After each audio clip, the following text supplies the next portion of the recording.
Você já parou para pensar que tudo o que você conquista pode ser apenas uma ilusão? Que cada esforço, cada vitória, pode simplesmente desaparecer como fumaça ao vento? Se essa pergunta te incomoda, você não está sozinho nessa inquietação existencial. Vivemos numa era onde somos bombardeados por promessas de felicidade. Compre isso, alcance aquilo, seja reconhecido, acumule conquistas. Mas e se eu te dissesse que existe um texto milenar que já denunciava essa armadilha muito antes de vivermos na era das redes sociais e do consumismo desenfreado? Um texto que olha para a existência humana com uma honestidade brutal e questiona tudo aquilo que aprendemos a valorizar. Se você ainda não é inscrito no canal, aperte o botão de inscrição agora e ative o sininho para receber notificações. Esse conteúdo vai fazer você repensar completamente sua forma de viver. O livro de Eclesiastes traz uma mensagem desconcertante: tudo é ilusão, tudo é correr atrás do vento.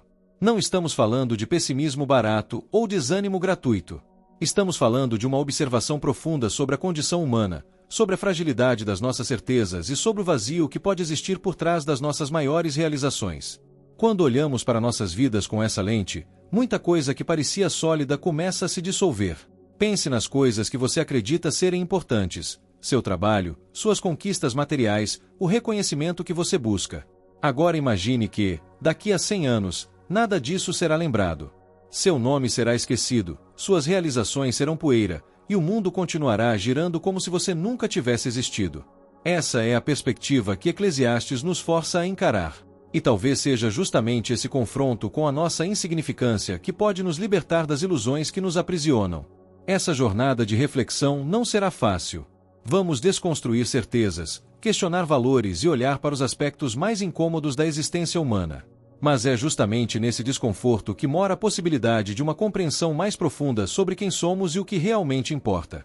Prepare-se para ter suas convicções abaladas, porque o que vem a seguir pode mudar completamente a forma como você enxerga sua própria vida. A ilusão do esforço humano. Desde criança, nos ensinam que o esforço traz recompensas duradouras. Estude e você terá sucesso. Trabalhe duro e você será reconhecido. Lute pelos seus sonhos e a felicidade virá. Mas Eclesiastes nos apresenta uma verdade desconfortável: todo esse esforço pode não trazer vantagem duradoura alguma. O que construímos hoje pode desmoronar amanhã. O que conquistamos com tanto suor pode se revelar irrelevante diante da passagem do tempo.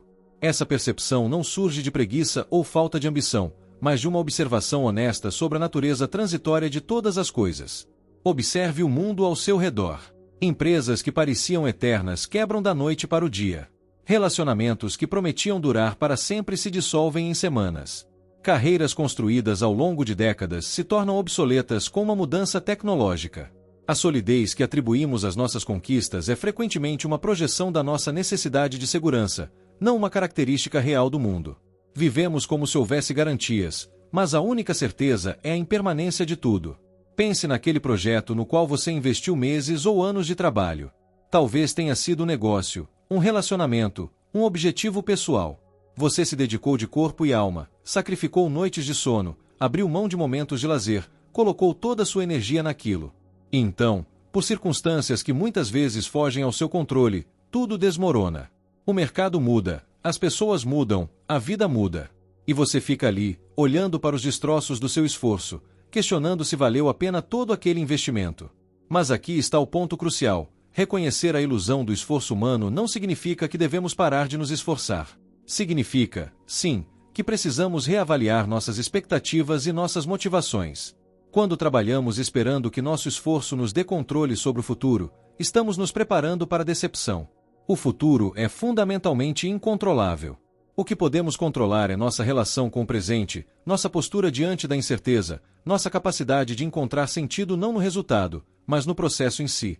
A grande armadilha da cultura moderna é nos fazer acreditar que somos senhores do nosso destino através do esforço. Essa crença nos mantém numa corrida perpétua, sempre buscando o próximo objetivo, sempre insatisfeitos com o que já alcançamos. Eclesiastes nos convida a uma pausa radical nessa corrida. Nos convida a olhar para nosso esforço com mais leveza, com menos expectativa de permanência, com mais aceitação da fragilidade de todas as construções humanas. Essa aceitação não é derrota, é sabedoria. O ciclo interminável da existência. Gerações vêm e vão, mas a Terra permanece. O Sol nasce e se põe, correndo de volta ao seu lugar de origem para recomeçar o ciclo. Os rios correm para o mar, mas o mar nunca se enche. O vento sopra para o sul, depois gira para o norte, rodando continuamente em seu circuito. Eclesiastes nos apresenta a imagem de um mundo preso num eterno retorno, onde tudo se repete indefinidamente. Essa visão cíclica da existência contrasta brutalmente com nossa narrativa moderna de progresso linear e evolução constante. Você acorda, trabalha, come, dorme, e no dia seguinte recomeça. Semana após semana, mês após mês, ano após ano. As estações se sucedem na mesma ordem previsível. As gerações humanas repetem os mesmos padrões: nascem, crescem, reproduzem, envelhecem, morrem. Seus filhos farão essencialmente o que você fez, e os filhos deles repetirão o ciclo novamente. Quando olhamos para a história humana, vemos os mesmos conflitos, as mesmas paixões, as mesmas ilusões se manifestando sob roupagens diferentes. Mudamos os cenários, mas o drama permanece fundamentalmente o mesmo. Essa percepção do caráter cíclico da existência pode parecer depressiva à primeira vista. Se tudo se repete, se nada realmente muda, qual é o sentido de qualquer esforço? Por que lutar, criar, tentar deixar uma marca se tudo será eventualmente absorvido pelo ciclo interminável do tempo? Essas questões nos confrontam com a possibilidade de que nossa busca por significado seja ela mesma uma ilusão, uma tentativa desesperada de escapar da realidade circular da existência. Mas há uma dimensão mais profunda nessa observação. Ao reconhecer o caráter cíclico da vida, somos libertados da tirania da novidade. Nossa cultura nos bombardeia constantemente com a exigência de sermos originais, inovadores, únicos. Mas Eclesiastes nos diz: não há nada novo debaixo do sol. Tudo o que acontece já aconteceu antes em alguma forma. Essa percepção pode ser incrivelmente libertadora porque nos desliga da pressão de ter que inventar algo completamente novo ou de ter que ser extraordinários de alguma forma sem precedentes. Viver conscientemente dentro do ciclo significa aceitar que fazemos parte de algo maior e mais antigo do que nós mesmos. Nossas experiências, por mais únicas que nos pareçam, ecoam as experiências de bilhões que vieram antes. Nossas alegrias e sofrimentos são variações de temas eternos. Quando entendemos isso profundamente, podemos nos conectar com uma sabedoria ancestral que transcende nossa experiência individual. O ciclo deixa de ser uma prisão e se torna uma conexão com a totalidade da experiência humana ao longo do tempo. A fragilidade da memória e do legado. Quantas pessoas você conhece que ainda se lembram de seus bisavós? Provavelmente poucas ou nenhuma. Quanto você sabe sobre a vida deles, seus sonhos, suas lutas, suas conquistas? Para a maioria de nós, essas pessoas que viveram há apenas algumas gerações são completos desconhecidos. E se seus próprios bisavós já foram esquecidos, o que faz você pensar que você será lembrado? Eclesiastes nos confronta com uma verdade brutal. Tanto sábios quanto tolos acabam esquecidos com o tempo, e essa é uma das ilusões mais difíceis de aceitar. Vivemos numa era obcecada com legado. Queremos deixar nossa marca, ser lembrados, fazer diferença. As redes sociais amplificaram essa necessidade de ser visto, reconhecido, de ter nossa existência validada pelos outros. Construímos carreiras pensando em como seremos lembrados. Criamos conteúdo esperando que sobreviva além de nós. Mas a realidade histórica nos mostra que mesmo os nomes mais famosos eventualmente se dissolvem na névoa do tempo. Quantos reis poderosos da antiguidade são hoje apenas notas de rodapé em livros de história que ninguém lê? A busca por imortalidade através da memória é uma das formas mais sofisticadas de negação da morte. Acreditamos que se formos lembrados, de alguma forma continuaremos existindo. Mas essa é uma forma de existência extremamente frágil e dependente. Você só existe na memória enquanto alguém se lembrar de você, e essa lembrança é necessariamente distorcida, incompleta, sujeita a reinterpretações constantes. A pessoa que os outros lembram não é realmente você, mas uma construção narrativa que pode ter pouca semelhança com quem você realmente foi. Aceitar a inevitabilidade do esquecimento não significa que nossa vida não tem valor.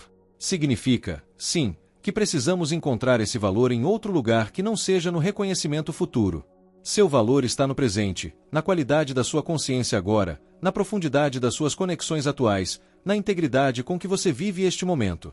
Quando você para de viver para ser lembrado e começa a viver para estar plenamente presente, uma mudança fundamental acontece na sua relação com a existência.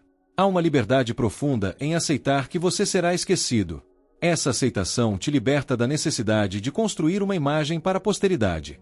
Você pode ser mais autêntico porque não está tentando ser uma versão editada de si mesmo que resista ao tempo.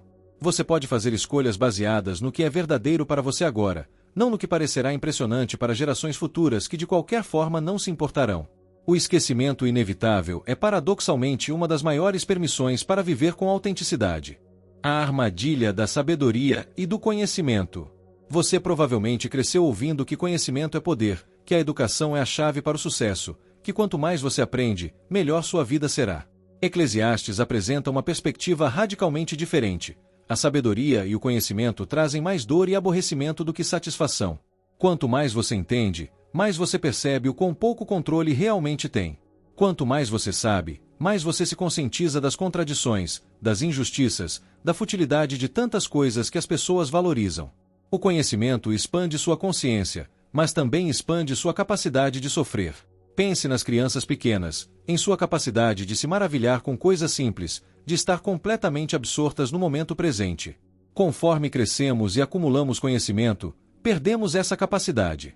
Começamos a analisar tudo, a questionar, a ver os padrões, a prever os desfechos. Essa consciência expandida nos rouba a inocência. Você não pode mais apreciar um pôr do sol sem pensar na rotação da Terra. Você não pode mais desfrutar de uma refeição sem considerar as questões éticas da produção de alimentos. Você não pode mais acreditar em promessas simples porque já viu muitas serem quebradas. A busca intelectual promete respostas, mas frequentemente entrega apenas mais perguntas.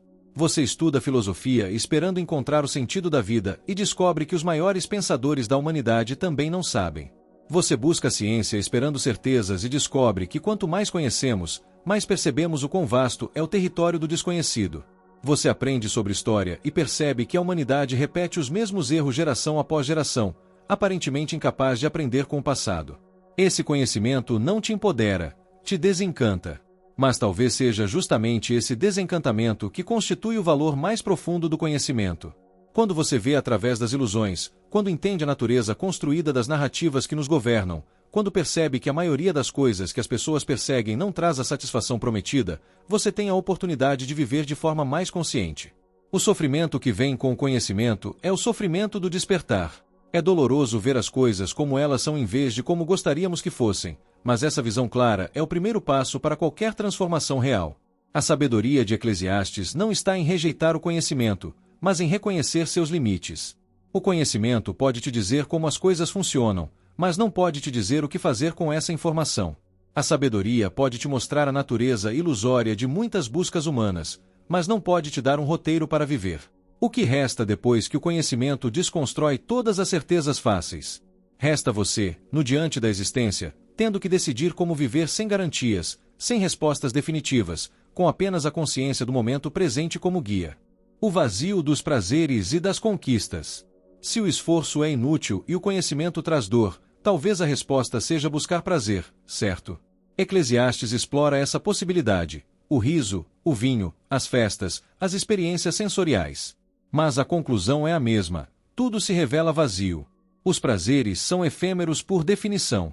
O momento de êxtase passa, e você volta ao seu estado basal de consciência. Quanto mais você persegue prazeres, mais você precisa deles para sentir algo, e maior é o vazio quando eles não estão disponíveis. O prazer como estratégia de vida não funciona porque ele é fundamentalmente transitório e porque a perseguição do prazer pode rapidamente se transformar em outra forma de sofrimento. Veja a cultura contemporânea do hedonismo, a glorificação das experiências, das viagens exóticas, das noites incríveis, da vida intensa. As redes sociais estão cheias de pessoas tentando provar que estão vivendo ao máximo, acumulando experiências como se fossem troféus. Mas por trás dessa fachada de satisfação, frequentemente há um vazio profundo. As pessoas estão constantemente em busca da próxima experiência porque a anterior já não satisfaz. É uma corrida sem fim, onde o objetivo sempre recua conforme você se aproxima dele. O prazer promete preencher o vazio existencial, mas na verdade apenas o mascara temporariamente. E quanto às conquistas materiais? Eclesiastes também explora isso: riqueza, propriedades, servidores, posses de todos os tipos. Nada disso oferece sentido permanente à vida. Você pode ter a conta bancária mais robusta do mundo, mas isso não te protege da doença, da perda, da morte. Você pode ter o reconhecimento de milhões, mas ainda assim se sentir profundamente sozinho. O sucesso material, assim como o prazer sensorial, promete uma satisfação que não pode realmente entregar. A cultura moderna nos vende essa promessa incessantemente, mas a experiência humana ao longo dos milênios mostra que ela é falsa. Há algo particularmente trágico em trabalhar a vida inteira para acumular bens que você eventualmente terá que deixar para outros. Você não sabe se seus herdeiros serão sábios ou tolos, se valorizarão o que você construiu ou desperdiçarão. Todo aquele esforço, todo aquele sacrifício, todas aquelas escolhas difíceis, e no final você não tem controle sobre o destino do que construiu. Essa percepção pode parecer profundamente injusta, e talvez seja.